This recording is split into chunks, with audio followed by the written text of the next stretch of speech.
Amigos televidentes, muchas gracias por estar con nosotros en su programa semanal Ciudad Cultural, su programa de todas las semanas a la 1 de la tarde por Radiovisión Educativa, que trata sobre aspectos educativos, sobre aspectos culturales, pero en sentido general, sobre cosas que tienen que ver con toda la sociedad, porque la cultura, la definición de cultura es precisamente sinónimo de civilización, de todo lo que somos y de todo lo que ha creado el ser humano. Nosotros tenemos en el día de hoy, queremos tener una conversación muy especial con una persona que viene regularmente aquí al programa y que nos instruye, con el que nosotros conversamos acerca de diferentes aspectos, y hoy queremos conversar con él acerca de cultura, que es precisamente el tema de nuestro programa. Ya falta poco tiempo para que aparezca, para que venga el 5 de julio, para que nosotros nos dirijamos como ciudadanos a votar por el próximo presidente de la República. Ustedes saben que de todas maneras, gane quien gane, va a haber un presidente nuevo, va a haber un gobierno nuevo. Entonces, aunque uno de ellos, por supuesto, se va a quedar con las mismas personas, pero por lo menos va a haber un presidente nuevo. Entonces nosotros queremos hablar sobre la situación de la cultura y sobre lo que debería hacerse en una conversación entre Braulio y yo sobre lo que debería hacerse en el próximo gobierno con un renglón que es el renglón cultural, que me parece que es el renglón más flojo de este gobierno, ese renglón que ha dado más problemas y ese renglón al que se le ha puesto menor atención. Y por eso también, y debemos decirlo, y el gobierno lo sabe, porque uno sabe también, uno está ligado al sector cultural y a la gestión cultural, incluso a la política cultural, que el gobierno sabe que en el sector cultural y en el sector de los artistas y de los intelectuales y de las personas ligadas a la cultura es que él está más flojo, y que es precisamente donde los otros partidos que están terciando en esta campaña electoral están aprovechando eso debido a lo poco que ha hecho este gobierno con respecto a la cultura. Bienvenido, Braulio, muchas gracias por estar con nosotros, como siempre, tú eres parte del programa. Y nosotros queremos empezar, Braulio, preguntándote si tú estás de acuerdo con eso, o sea, si tú estás de acuerdo que realmente el renglón, uno de los renglones más flojos que tiene este gobierno ha sido precisamente la cultura.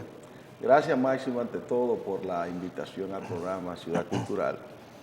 Y desde luego que coincidimos en lo referente al aspecto cultural y a la ausencia de una política cultural coherente en nuestro país, que ha traído como resultado las manifestaciones de parte de los artistas, los gestores culturales y de las personas que de una manera u otra han estado ligadas al quehacer cultural del país. Recuerdo que se han hecho misas, que actualmente a través de una página interesante llamada, de una página interesante, ¿no?, en donde se presenta una especie de nevera como una forma de protesta de los artistas por la forma en que tradicionalmente los políticos han venido utilizando a los gestores, creadores, pintores, poetas, como una forma de alcanzar, en términos personales, beneficios. Y la clase cultural, quienes están al tanto de los asuntos culturales del país, han estado marginados. En ese contexto, Máximo, debo decir que nosotros coincidimos contigo en lo referente al abandono que ha venido sucediendo en la cultura dominicana, y en especial una de las más ricas del país, que es la cultura cibaeña, donde 14 provincias del Cibao han sido prácticamente abandonadas, con las instalaciones deshechas, con todo ese patrimonio que tenemos, tanto físico, en la parte física, como son los monumentos, como son los museos, han sido prácticamente abandonados por el Estado, pero que en la parte inmaterial nuestra, la parte de nuestra música, de nuestra vivencia, de de nuestra pintura, de nuestra identidad como de dominicanos. nuestras identidades.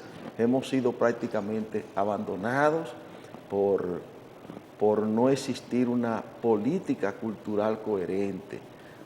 Alguien me preguntó en una ocasión que si yo creía que gobiernos dictatoriales como de Trujillo tenían una política cultural más coherente. Y yo dije, bueno, lamentablemente tengo que decir que Trujillo utilizó el merengue, que utilizó la música, que trajo artistas de fuera, que trajo un sinnúmero los símbolos de nacionales, poetas, los símbolos nacionales. Los gobiernos nacionalistas son así. Pero fíjate tú a nivel de la pintura lo que hizo, acogió a todos esos artistas que vinieron de Europa. Y aquí, lamentablemente hay que decir que gobiernos dictatoriales han traído como resultado unas políticas culturales, aunque para su beneficio, pero han sido más coherentes y están ahí los resultados. Nosotros carecemos ahora mismo de una política cultural coherente que induzca a la reflexión, a la persona, a la parte crítica, porque yo digo la cultura como hechura humana, como manifestaciones del ser humano, de su espiritualidad y de su trascendencia, porque eso no es propio del hombre contemporáneo. Desde que se descubrieron esas cavernas en Altamira, España y Francia, de cómo el hombre dejaba su impronta con pinturas cromáticas hace miles de años, esa manifestación del hombre es muy natural. Y esas manifestaciones que tenemos hoy en día en nuestro pueblo prácticamente han sido abandonadas. En Rusia, y eso se puede ver a través de YouTube, de los canales de YouTube, en Rusia hay un festival de bachata donde aparecen cientos y cientos de parejas bailando bachata al mismo tiempo, y se ven esos videos en Rusia, que la bachata es muy popular. Y yo he visto también en canales hechos por rusos, sobre todo por mujeres rusas, por jovencitas rusas, canales también de YouTube, en donde ellos hablan regularmente de la bachata y bailan bachata allá en Rusia, como si fuera una cosa normal, porque a ellos les gusta mucho la bachata. Sin embargo, uno no aprovecha eso. Eso aquí es como si no sirviera para nada. O sea, aquí debería hacerse, por ejemplo, un festival de bachata anual, un festival todos los años de bachata, que es uno de los ritmos dominicanos más populares. Y eso ni siquiera le pasa por la cabeza a esas personas. Yo entiendo, Máximo, que en términos de una planificación cultural, es parte de los problemas que tenemos hoy en día, porque la planificación viene como resultado de un diagnóstico en donde participan expertos, gestores, o sea, todo el que tiene que ver con la cultura.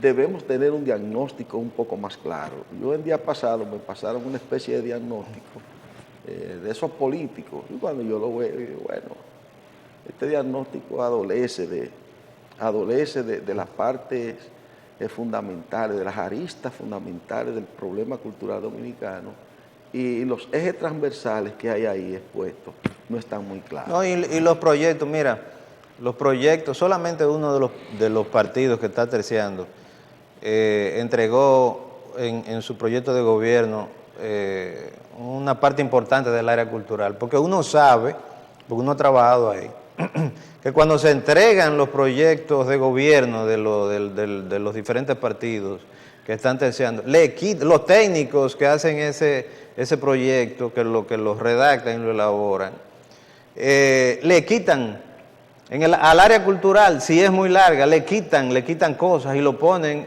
lo más corto posible, porque ellos piensan que eso no sirve para nada, que eso no es importante. Yo voy a poner un ejemplo.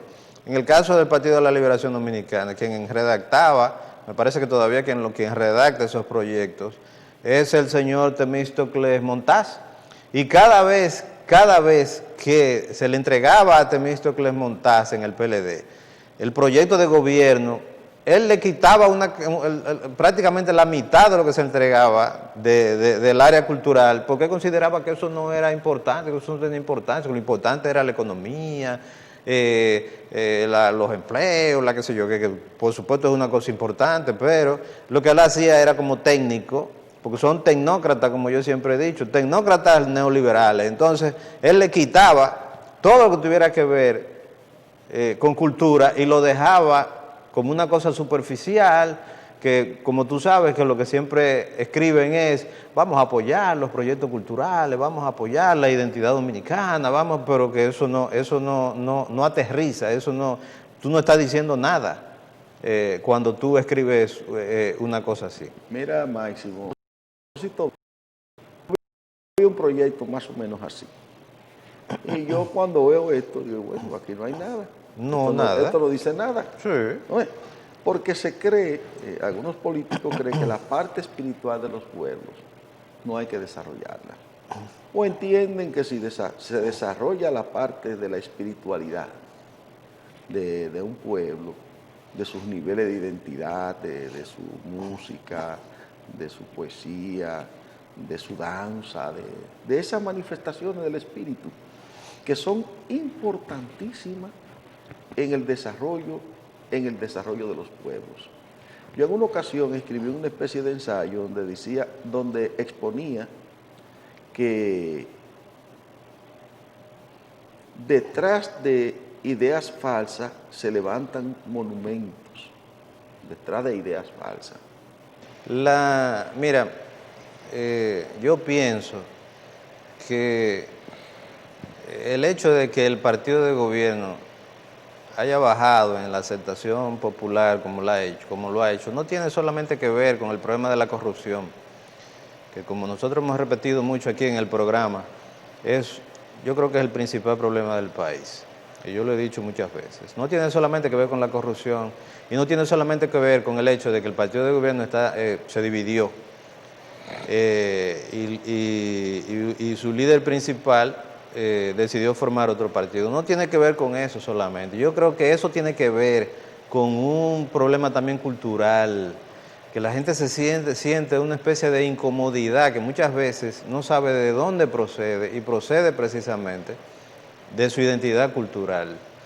Y que nosotros tenemos un problema en el país, que nosotros nos sentimos incómodos en este momento, no solamente por el coronavirus y por todos los problemas que hay en el mundo y todos los problemas que estamos teniendo, sino por un problema cultural, por un problema de nuestra identidad.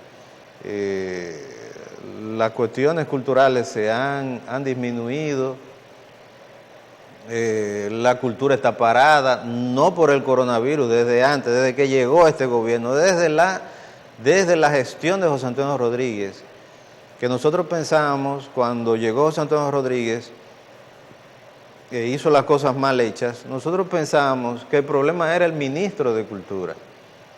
E hicimos una lucha para quitar el ministro de Cultura, pero el problema no era el ministro de Cultura, el problema era el gobierno. Es que el gobierno no se decide a apoyar las cuestiones culturales, y ahí es donde viene precisamente este problema, que nosotros tenemos 8 años con este problema, que no se resuelve, que el Ministerio de Cultura, que es un ministerio tan joven, es un ministerio que tiene pocos años y que ha tenido pocos ministros, el gobierno dominicano no se decide a apoyar ese ministerio y piensa que eso es una cosa que no tiene ninguna función, que eso no sirve para nada, que eso es lo que debería estar es tranquilo, callado, porque eso es lo que le trae problemas políticos al gobierno. Entonces yo quisiera preguntarte a ti,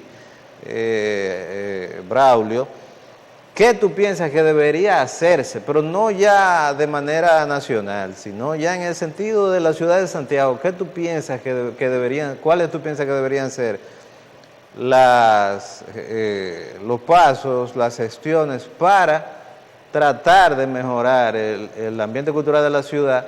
Que la gente tiene que entender también, muchos de nuestros televidentes que son personas ligadas al arte, que la cultura no es una cosa solamente que tiene que ver con el arte. Cuando nosotros hablamos de cultura, no solamente estamos hablando de arte, estamos hablando de la civilización en sentido general, de la ciudad en sentido general.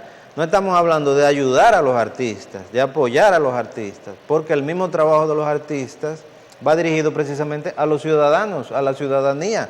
Los pintores no pintan para los demás pintores, los pintores pintan para los ciudadanos, para el público, para que eso le llegue al público. Los escritores escriben para que la gente lea sus libros, para que esos libros sean leídos por el público. La música, un músico no toca para sí mismo, un músico toca para la ciudadanía, y eso es lo que falta, eso es lo que no se está haciendo ahora, nada de eso le está llegando a la ciudadanía. Mira, Máximo, decían los griegos que hay de aquel pueblo que no valora a sus poetas. Sí. ¿No es?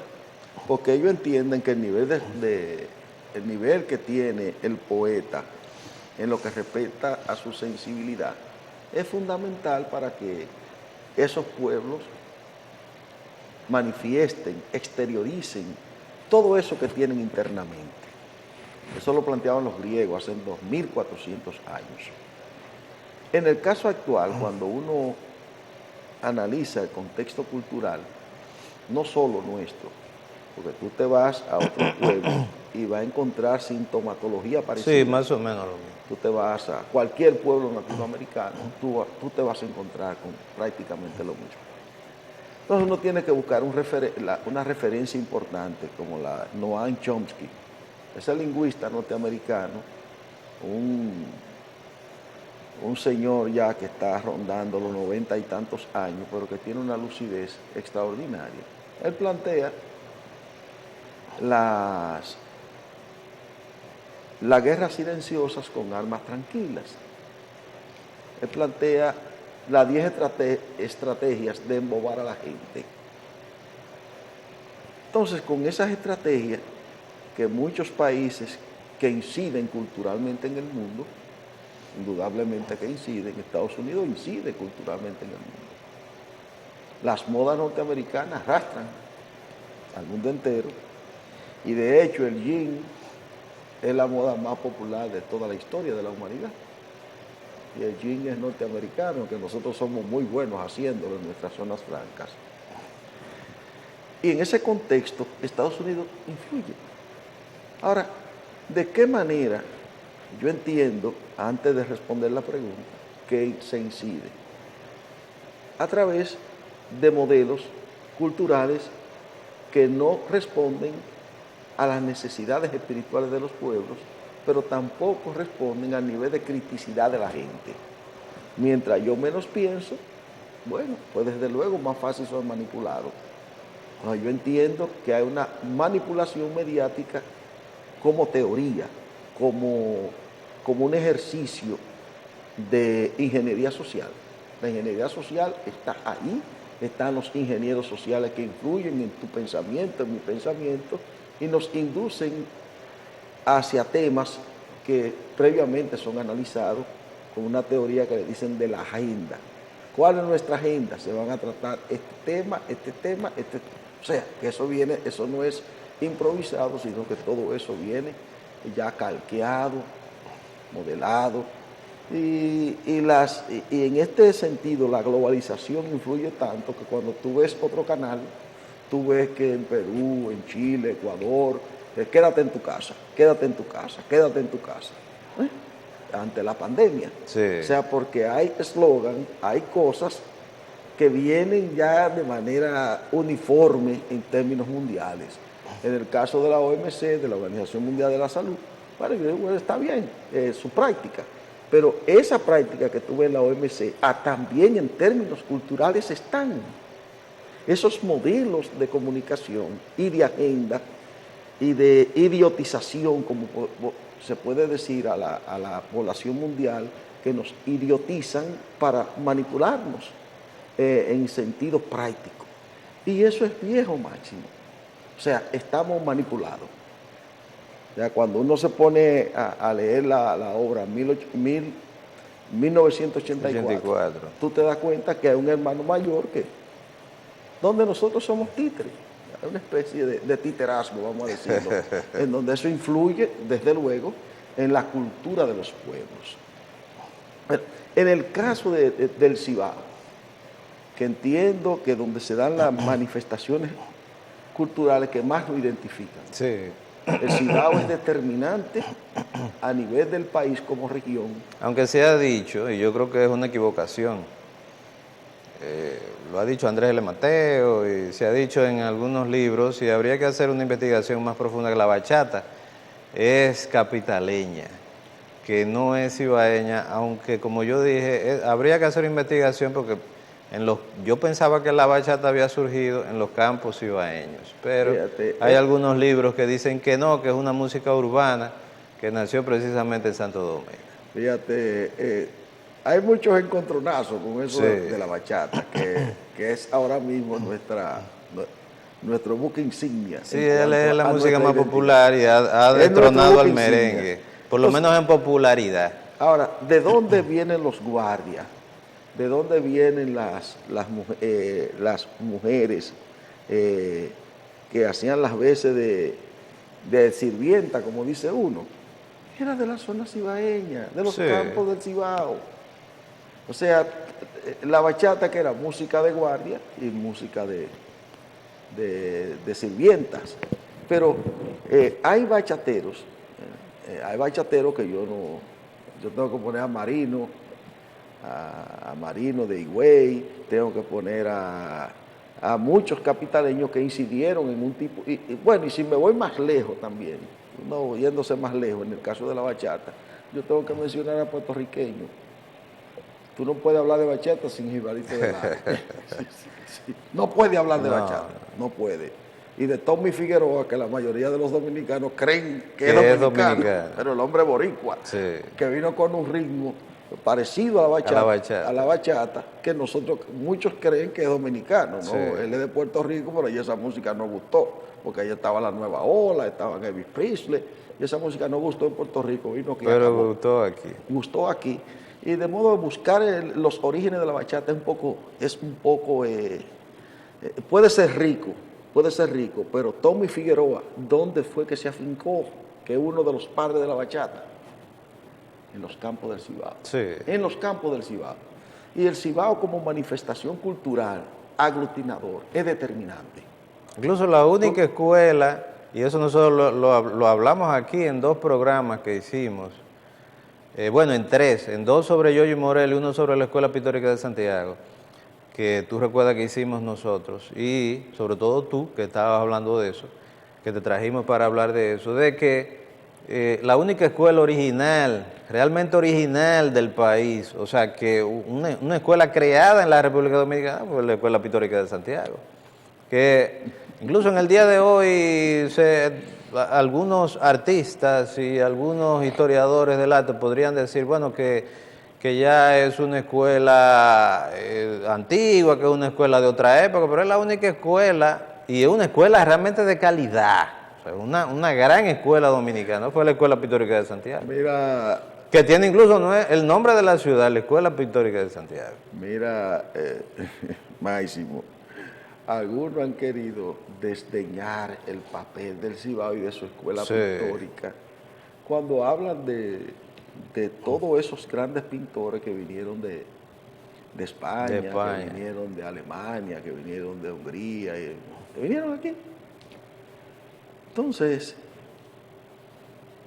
yo soy partidario de que esos grandes maestros que vinieron de Europa fueron influenciados por... Sí, muchos de ellos se acogieron. se acogieron la escuela pictórica. Incluso el colorido de muchos de esos artistas son de la Escuela Pictórica de Santiago. Entonces, fue una especie de compartimiento que hubo entre grandes maestros, cuando ellos ven esta luz del trópico, cuando ellos ven esta calidad en el manejo de la luz, de Federico Izquierdo, de Yoyi Morel, de estos pintores de la región, y ellos fueron influenciados por lo de aquí. Yo digo que hubo una especie de transmisión de conocimiento, y algunos de ellos se formaron aquí, como Vela Zanetti. Vela Zanetti no era un pintor consagrado europeo, él aprendió a pintar aquí.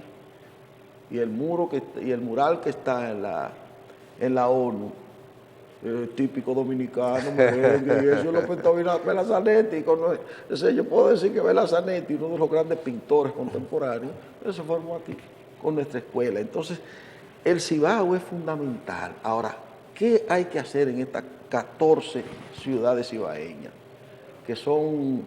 que aglutinamos un alto porcentaje de la población dominicana y que somos representativas en cuanto a las manifestaciones del pueblo dominicano y de nuestra identidad? Por muchísimas razones, porque es que el Cibao tiene una fuerza, una imantación muy poderosa que ha traído como resultado que todos los partidos políticos se han hecho por cibaeños. Sí. No, y la mayor parte de los presidentes de nuestro país han sido cibaeños. Entonces, el Cibao tiene algo. Me parece que ha habido, luego del ajusticiamiento de Trujillo, me parece, bueno, pues luego de la revolución de 65, me parece que ha habido 2 solamente que no son cibaeños, pero después que son el doctor Leonel Fernández y Danilo Medina, pero después todos los demás han sido presidentes cibaeños. El arraigo cibaeño que tiene Leonel Fernández también es muy importante. Él tiene él tiene en su familia, en su ascendente, hay fuertes raíces cibaeñas también. Entonces, en ese contexto, yo te digo, bueno, aquí en el Cibao, y nosotros hicimos un documento, ¿tú te acuerdas? Sí. Hicimos jornadas aquí de manera desinteresada. Hicimos un diagnóstico. Uno no es político, Máximo. No, sin nada de política. Sin ningún tipo hicimos un diagnóstico cultural de la ciudad, de lo que necesitaba, que yo entregué personalmente a uno de los partidos que están terciando ahora, pero que los otros partidos lamentablemente no se interesaron en eso. No les interesó eso, a pesar de que fue una cuestión apolítica que se hizo, apartidista, a pesar de que no tenía ningún significado político. Uno lo que quería era solamente hacer un diagnóstico sobre los problemas culturales que tenía la ciudad de Santiago, que tenían los artistas, que tenían los sectores culturales y las instituciones culturales, sobre todo las que no eran del Estado. Y fíjate que ahí participaron poetas, ahí participaron actores, guionistas, pintores, gestores culturales, escritores, narradores, novelistas. Fue una actividad muy buena, enriquecedora, en donde salieron a relucir toda la problemática. Sí. Toda la problemática de Santiago y parte del Cibao, porque vino una comisión de Moca. De Moca, de Navarrete. Vinieron de Navarrete, vinieron... de Puerto Plata vinieron, o sea, de una modo cantidad de gente. Que en un esfuerzo en donde tú me diste participación, porque tú fuiste el ideólogo de eso y fuiste gran conductor y redactor del documento final, nosotros hicimos un intento en donde de manera propia y utilizando una metodología de las Naciones Unidas, nosotros pudimos identificar los grandes problemas, nosotros trazamos las pautas que se deberían hacer por medio de las ponderaciones que se hicieron de cuáles eran las problemáticas de más peso, porque hubo ahí alrededor de 40, 50 problemáticas que se identificaron, y a esas problemáticas le dimos peso para fin de determinar cuáles eran las más importantes. Se identificó todo eso, y además de eso se trazaron metas para reducir eso. O sea, fue un trabajo del cual tú te tienes que sentir orgulloso, y yo también como participante del mismo, en donde se trazaron todas las líneas, se identificaron los problemas, se identificaron las metas, y además se tenía un gran propósito en términos culturales para la región del Cibao. A uno no le hacen caso, Máximo, no dice las cosas, no le escribe, los políticos buscan a uno en estos tiempos. Sí, en estos tiempos. En estos tiempos. Pero nosotros hemos hecho nuestro papel en términos culturales de manera desinteresada y sin buscar ningún tipo porque a mí no me interesa puesto, a mí no me gusta, no voy a trabajar ya con la edad mía, yo no me pongo a trabajar ya yo no tengo fuerza ya para trabajar. Yo lo que puedo es decir algunas cosas, porque yo no busco absolutamente nada en esto. absolutamente nada que no sea promover los valores de identidad de nuestro pueblo, los valores espirituales. Los valores culturales. Eso es lo que a uno Sí. es lo que nos interesa. Como muchos pintores, que el pintor, si no pinta el pintor, se siente vacío, él tiene que dejar salir, brotar eso. El poeta tiene que escribir poesía porque él no puede, o sea, su existencia es esa. El narrador, el novelista, tiene que dejar salir. Lo que tenemos preocupaciones por la cultura, Máximo, si no nos ligamos a esto, nos sentimos enfermos. Sí. Porque este es parte de nuestra vida.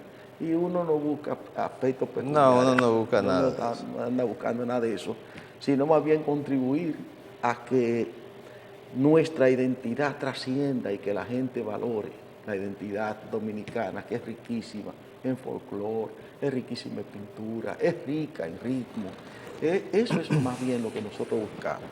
Braulio, queremos darte las gracias, muchas gracias por haber venido al programa y haber estado con nosotros a hablar sobre esta clase de cosas.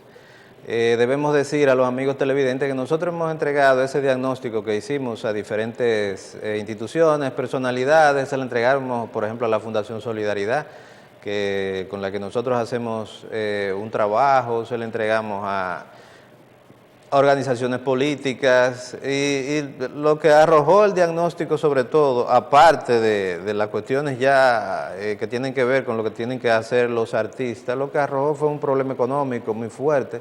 Los artistas no hacen su trabajo y las organizaciones culturales porque no tienen dinero, la cultura se ha hecho con dinero y ese es el principal problema que tienen los gestores culturales, sobre todo los gestores independientes que no pertenecen al Estado. Pero también hay que decir que en el caso de nuestra ciudad, por ejemplo, el Centro de la Cultura de Santiago está en una situación horrible, terrible. La sala de Héctor Encharte y Cabral, que es el teatro del Centro de la Cultura, está cerrado. El Gran Teatro de Cibao no funciona, eso parece como si estuviera cerrado, no se está haciendo nada ahí, desde antes del COVID-19, y también su infraestructura está muy deteriorada, está muy destruida. El monumento a los héroes de la restauración también, se ve muy bonito por fuera el monumento, con esa bandera dominicana, con luces que le han puesto, pero el monumento a los héroes de la restauración está en una situación muy deteriorada. Uno se da cuenta incluso con los jardines. El jardín se ve bonito cuando llueve, y cuando no llueve, el jardín del monumento a los héroes de la restauración, que es el símbolo de la ciudad, que es lo primero que ve el visitante de la ciudad. Los jardines del monumento no tienen ni siquiera grama. Entonces, cuando llueve, entonces se ve bonito, eso resplandece, le crece la grama por el agua que cae, etcétera, etcétera. O sea que la situación de las instituciones culturales del Estado es una situación lamentable. Y ese no es solamente el problema, no es un problema solo de infraestructura, es un problema de que no hay un apoyo, no hay un interés de apoyar las instituciones culturales del país. A veces solo se apoya las instituciones culturales de Santo Domingo. Eso sucedió desde la gestión de José Antonio Rodríguez, porque leí hace más o menos 2 semanas un artículo de un poeta dominicano que trabajó en esa gestión, que decía que él había hecho un buen trabajo. Eso no es cierto, eso no es cierto. Ese problema del Ministerio de Cultura empezó desde que llegó este gobierno con la gestión de José Antonio Rodríguez en el área cultural, y aquí en Santiago con Jochi Sánchez, que lamentablemente fue una gestión fallida, en la que la única preocupación era la música típica por aquí, merengue por allá, música por acá, eso era lo que interesaba. Y realmente la gestión cultural no es eso, y ese es el problema de estar poniendo personas que no saben de eso en sitios en los que deberían estar otras personas. Nosotros queremos entonces, para continuar con nuestro programa, dándole las gracias de nuevo a Braulio, nosotros vamos a colocar algunos apoyos de una de las organizaciones políticas que están terciando en las elecciones dominicanas.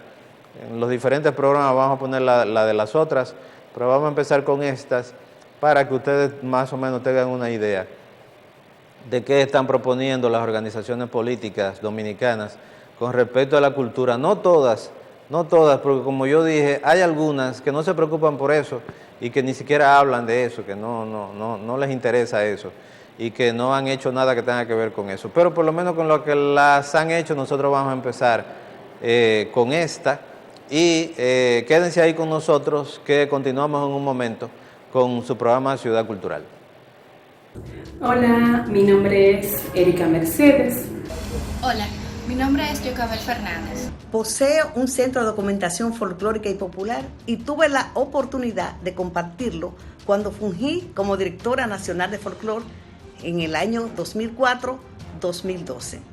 Por eso apoyo la candidatura del expresidente de la República, Leonel Fernández.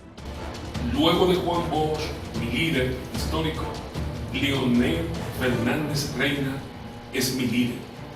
Con él, los artistas, los académicos, los intelectuales, tendremos la oportunidad de acceder a un gobierno que tendrá como eje transversal la cultura.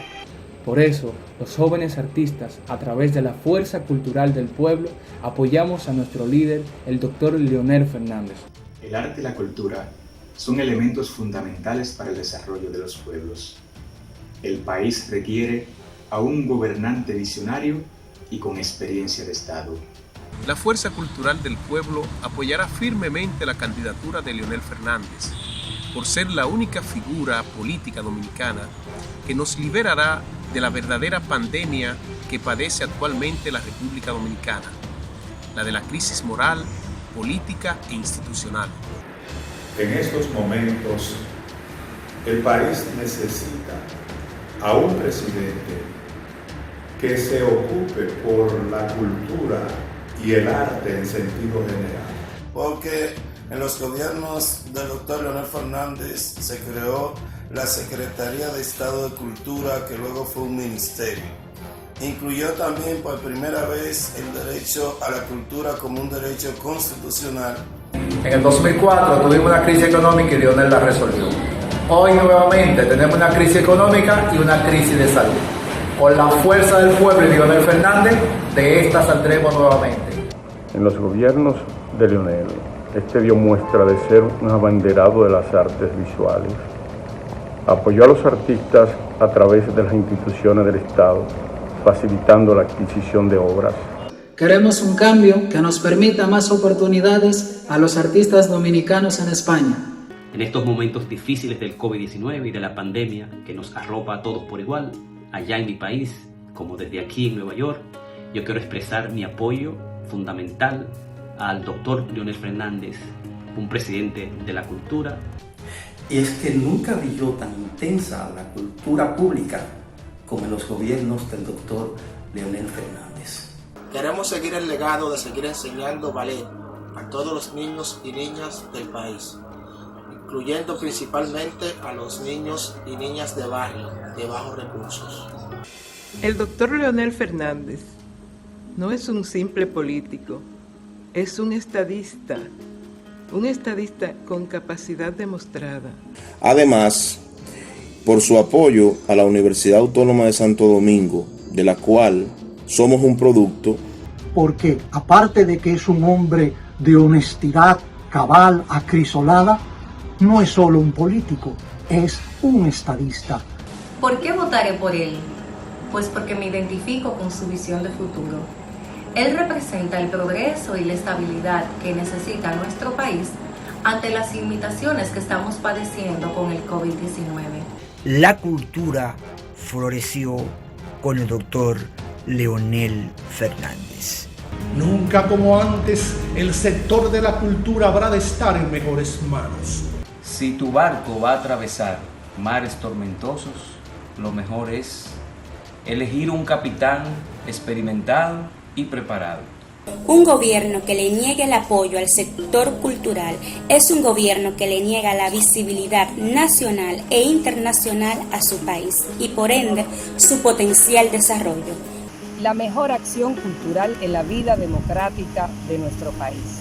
Invito a todos los dominicanos que voten el próximo 5 de julio por Leonel Fernández. Por eso, este 5 de julio, vota, pero hazlo bien. Vota por Leonel Fernández. Mi apoyo es para Leonel Fernández. Si queremos un país mejor, debemos votar por Leonel Fernández. Por eso estoy con él. Yo estoy con él. La fuerza del pueblo ha decidido el regreso de Leonel.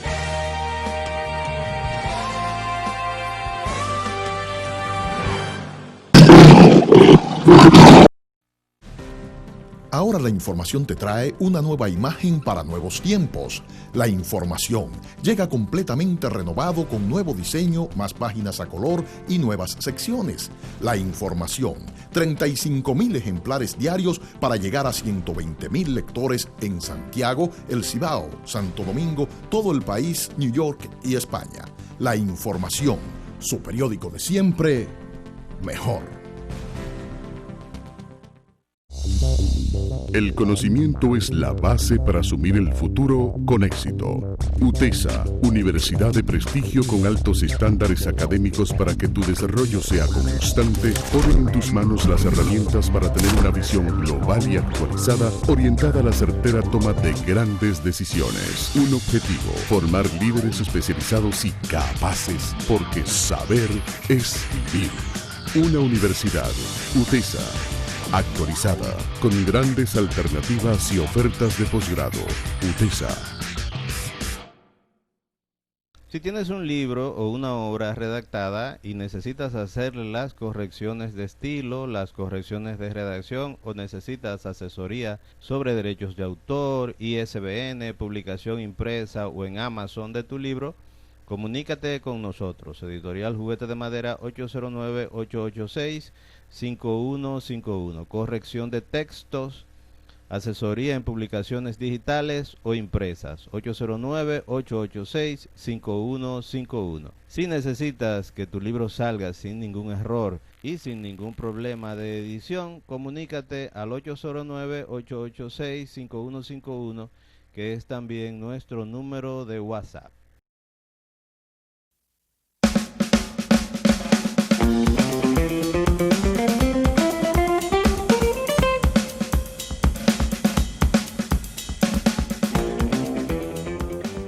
Saludos, señoras y señores, bienvenidos a otra entrega más del programa Ciudad Cultural y a mi sección Artes Visuales con Jairo Ferreira. En esta ocasión vengo con la participación de un artista visual, alguien que siempre ha colaborado con nosotros y una persona muy especial personalmente para mí. Le hablo de mi compadre Pedro Javier Cofresí, que se encuentra con nosotros y a quien le damos la bienvenida al programa Ciudad Cultural. Compadre, bienvenido a su sección de artes visuales. Muchas gracias por invitarme a su programa. Como siempre, para mí es un placer compartir con usted, al igual que todas las personas de este equipo. Mi compadre Pedro Javier Cofresí es un artista visual nacido en la ciudad de Santiago. Egresado de la Escuela de Bellas Artes, ya tiene mucho tiempo haciendo arte. Compadre, ¿en qué año usted se graduó de la Escuela de Bellas Artes? Yo me gradué de la Escuela de Bellas Artes alrededor del 2007, por ahí. Desde el 2007 está entonces haciendo arte y viviendo del arte, ¿verdad? Sí, todo ese tiempo viviendo del arte. También usted tiene otra forma de trabajo, que es hacer tatuajes. Sí, soy tatuador profesional, gracias a Dios. He visto sus trabajos, son muy buenos. Pedro Javier Cofresí y yo nos conocimos en la Escuela de Bellas Artes. Desde entonces nos hicimos muy amigos. Yo siendo de una generación anterior a él y él de una generación más joven, pero hicimos empatía porque tenemos algunos principios muy fundamentales que los compartimos, como la solidaridad es uno. Sí. Siempre somos muy solidarios con los demás compañeros, artistas y de las personas dentro de la comunidad artística de Santiago. Nos reconocen por eso. Pedro Javier Cofresí tiene una gran labor, una labor social muy importante, que es que Pedro Javier Cofresí es profesor de arte en una de las comunidades más sensibles de esta ciudad. Me refiero al sector de Cienfuegos, ahora llamado como Santiago Oeste. Y Pedro trabaja en la comunidad de Santa Lucía, que es una comunidad en las periferias del vertedero de Rafael. Pedro, ¿cómo ha sido tu experiencia en esa comunidad y cuáles son las perspectivas que ustedes tienen ahora para dar clases? Porque ahora con esta pandemia de COVID-19 tenemos esa pregunta, ¿cómo van a hacer? Porque yo imagino que ustedes no van a estar tranquilos hasta que no puedan volver a brindarles a esa comunidad lo que ustedes le han brindado hasta ahora, que es enseñanza, educación y buenas costumbres. Cuéntame. Bueno, nosotros como la labor social que hacemos siempre la hacemos de corazón, es lo primero. Siempre cuando vas a involucrarte en cualquier proyecto tienes que dar el 100%. Nosotros estamos viendo la manera de poder terminar, porque realmente teníamos el cierre que era para abril, el 23 de abril era el cierre, inclusive ya están todos los trabajos elaborados, están hechos. ¿La exposición? Sí, la exposición en sí. Faltan algunos retoques que tendríamos, si ingresamos de nuevo, que durar por lo menos un mes para afinar algunos cuadros que los niños tienen ya casi terminados. Pero en sí, lo que tiene que ver directamente con la exposición, están todos los trabajos hechos de los niños. Entonces, como la mayoría de espacios culturales están cerrados por la misma situación del COVID-19, no hemos podido todavía cuadrar, pero automáticamente la situación mejore, vamos a hacer la exposición Dios mediante. Santa Lucía es una comunidad hermosa, una comunidad de gente muy talentosa, de jóvenes que tienen aspiraciones y que quieren aprender a pintar, aprender a danzar, aprender teatro, y de eso se encarga una gran cantidad de artistas que junto de la mano con Máximo Vega, que es que nos lleva a esa comunidad, impartimos clases cada cierto tiempo. Las clases se dan continuas como talleres, y Pedro es el encargado de artes plásticas. Pedro, ¿cuál fue su experiencia cuando los jóvenes de ustedes pudieron llevar sus obras hacia España? Para mí fue genial, porque nosotros no nos estamos esperando en ningún momento esa situación. Y cuando nos vinieron y nos dijeron que nuestro trabajo, nuestro gran esfuerzo en conjunto con los niños dio fruto, para nosotros fue algo muy increíble. Pero además de increíble, también fue gratificante, porque los niños se sintieron valorados y gratificados por su trabajo, que ellos lo hacen con mucho amor, con mucha dedicación, todos los días, siempre viven pendientes a preguntarle a uno, profe, ¿cómo lo ve? Todavía le falta algo, y ellos siempre son muy disciplinados, que es lo más importante, pero sobre todo que le ponen el 100% a las cosas que hacen. ¿Y los padres y la comunidad se involucran en los talleres? Los padres están muy entusiasmados con todo esto. Ellos inclusive lo apoyan, lo mandan temprano, después que salen de la escuela, los primeros que están ahí son ellos. Muchas veces es un poco más tarde, se dan las clases, algunas veces se cierra a las 6:30 y los padres van y lo buscan. Y siempre hablan con uno, cómo va el niño, cómo va el desempeño, cómo usted lo siente, qué le falta, en qué puedo ayudarlo. Es una comunidad que siempre es muy gratificante trabajar con ellos, porque ellos siempre, todos a nivel general, se preocupan por sus hijos, pero más que eso, se preocupan de que los niños estén brindando el 100%. Es bueno saber que la comunidad se involucra de una manera familiar. Sí. Entonces quiere decir que ustedes están uniendo a la familia, que esas clases han unido más la familia y la misma comunidad. Algo que yo quiero saber es, ¿tienen algún tipo de plan para en este momento de pandemia darles clases virtuales o con videotutoriales a esos jóvenes? Ahora mismo se está buscando la solución para ver en realidad qué es más satisfactorio.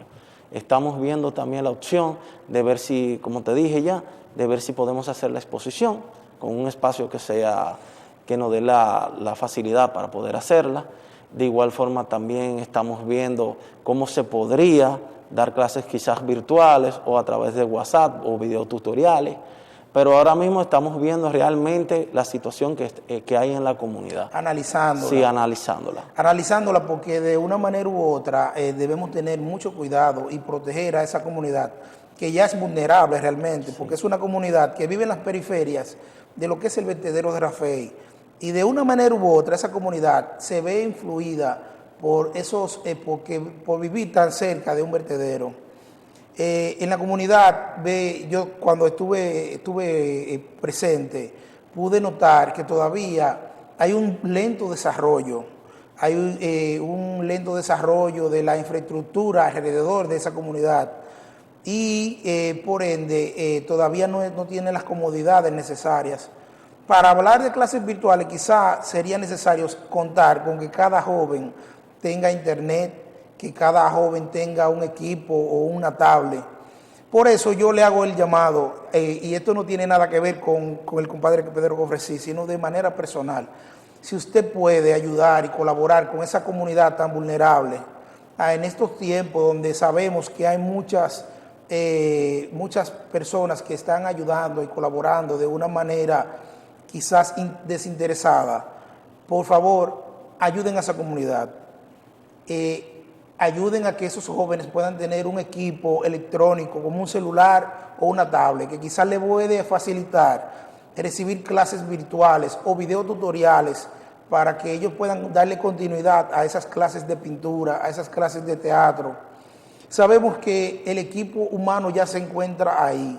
Tenemos un gran equipo como profesores como Pedro Cofresí, como Máximo, yo y otras personalidades artísticas que están en la disposición de colaborar con esa comunidad. Entonces yo le hago el llamado a cualquier institución, gestor, político o como prefiera, por favor, ayuden a que esta comunidad tenga un desarrollo porque lo necesita. Y recordemos que si ellos se desarrollan, vamos a tener unos jóvenes que van a poder brindarle a la sociedad más de lo que le dan. Compadre, para mí es un placer tenerlo aquí con nosotros. Igual para mí. Compadre, cuénteme sobre su proyecto futuro para terminar. ¿Cuáles son sus proyectos personales como exposiciones? Si piensa exponer colectivo. Porque ahora mismo estamos viviendo una pandemia, pero sabemos que esto va a terminar. Inmediatamente se encuentre la vacuna, va a terminar y tenemos que continuar nuestra vida. Cuénteme. Primeramente quería decirte, que se me había olvidado, que nosotros, gracias a Dios, contamos siempre con el apoyo de la Junta de Galicia de España y también de igual forma contamos con el apoyo de la gente de Solidaridad, que siempre están a la mano de ayudar a esa comunidad. También está Alfredo. Mi amigo Alfredo, saludos a Alfredo. Es una persona extraordinaria y una serie de personas que están involucradas, que siempre han llevado cursos a esas comunidades, han llevado planificaciones, han llevado capacitaciones. Siempre se preocupan porque los padres de los niños estén de acorde a los nuevos tiempos. Y realmente el proyecto ha llegado por vía ellos, a esa comunidad. Wow. Ellos siempre se han preocupado porque la comunidad sea lo que es hoy en día. La comunidad, cuando comenzó el proyecto, que Alfredo lo comenzó junto a todas las personas de allá y junto a la Junta de Galicia, usted hubiera ido y no es lo que es hoy en día. Y gracias a ese grupo de personas, esa comunidad se ha visto beneficiada con diversos cursos de capacitación y un sinfín de cosas que realmente lo han ayudado. Con respecto a lo que tiene que ver con las artes visuales, que es a lo que yo me dedico 100%, tenía planificado una exposición, la cual se vio interrumpida individual, que sería mi primera exposición individual, se vio interrumpida por la situación del COVID-19. También de igual forma siempre estoy abierto a cualquier invitación que tenga que ver con colectivos, porque realmente lo que yo hago es arte y a lo que me dedico es a ser artista. No sé otra cosa que no sea eso. También de igual forma siempre agradecidos con Dios por la facilidad que me ha dado de conocer a su persona. Mayoría de personas quizás no saben que usted ha sido mi mentor. Cuando yo salí de la Escuela de Bellas Artes, yo hacía arte, pero lo hacía más familiar. No lo hacía tanto a nivel artístico y me di con el apoyo de su persona, al igual que de otros artistas, y hoy en día soy lo que soy por usted y por Máximo, porque siempre, como amigos, siempre me viven escuchando, vamos, haz la cosa bien, haz esto, haz lo otro, y siempre de las personas que son más cercanas a mí, que siempre me han invitado para actividades, ha sido usted, y eso no tiene agradecimiento, la persona tiene que ser agradecida. La persona malagradecida no llega a ningún lado. Tú tienes que reconocer cuando una persona te ha tendido la mano. Y yo siempre hablaré y siempre le daré la razón a su persona. ¿Por qué? Porque siempre para mí usted es más que un hermano, es un amigo. Entonces, en ese aspecto, estamos trabajando, yo siempre he dicho, todo colectivo, usted muy bien lo sabe y la comunidad artística lo sabe, que yo para todo proyecto siempre estoy abierto. Trato de ser lo más humilde posible, con los pies en la tierra, no dejo que el ego sobrepase las expectativas, porque hay personas que lamentablemente en el mundo artístico tienen un ego demasiado grande. Y hay que tratar uno siempre de ser, antes de artista, ser humano. Señores, gracias por acompañarnos, gracias compadre Pedro Cofresí por sus consideraciones. Señores, este es el programa Ciudad Cultural, esta es mi sección Artes Visuales con Jairo Ferreira, y yo hablo de artes visuales. Espero verlo en otra de nuestras participaciones dentro del programa Ciudad Cultural. Recuerden que somos una comunidad artística grandiosa, estamos pasando por un mal momento, pero va a terminar, y el arte es eterno, nunca va a terminar. Gracias. Recuerden visitar el Museo de Cultura Dominicana de Utesa. Está abierto, estará abierto en próximo cuando termine esta pandemia. Y espero que puedan visitarlo. Aquí se hacen grandes exposiciones. Tenemos un museo bellísimo donde tenemos la historia de la región y tenemos fotografías bellísimas de todas las regiones del país. Les invito a que sigan viendo el programa Ciudad Cultural. Síganos en nuestras redes sociales, busquen el programa Ciudad Cultural en YouTube, que así mismo como se llama, Ciudad Cultural. Pueden escribirnos, pueden hacer sugerencias, y a mí particularmente en mis redes sociales, Jairo Ferreira en Facebook, Artes Visuales con Jairo Ferreira en una página de Facebook, y hablando de Artes Visuales con Jairo Ferreira en YouTube. Para mí es un placer, pasen buenas.